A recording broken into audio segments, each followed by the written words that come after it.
बाळा, आज मला तुझ्याशी थोडं बोलायचंय. थोडा वेळ थांबशील माझ्यासाठी? खूप धावतोयस रे तू, सुखाच्या मागे आणि पैशाच्या मागे. पण तरीही रोज रात्री उशीवर डोकं टेकवल्यावर तुला रिकामं का वाटतं? मला माहितीये तू कोणाला सांगत नाहीस. तुला वाटत तर तू एकटा पडलायस. हो, अरे ज्याच्या डोक्यावर साक्षात ब्रह्मांड नायकाचा हात आहे तो एकटा कसा असू शकतो?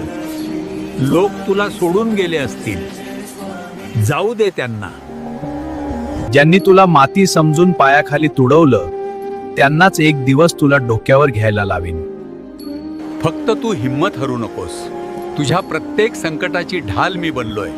तुझं सगळं ओझं माझ्या पायावर सोडून दे. भिवू नकोस. होय, मी तुझ्या पाठीशी आहे.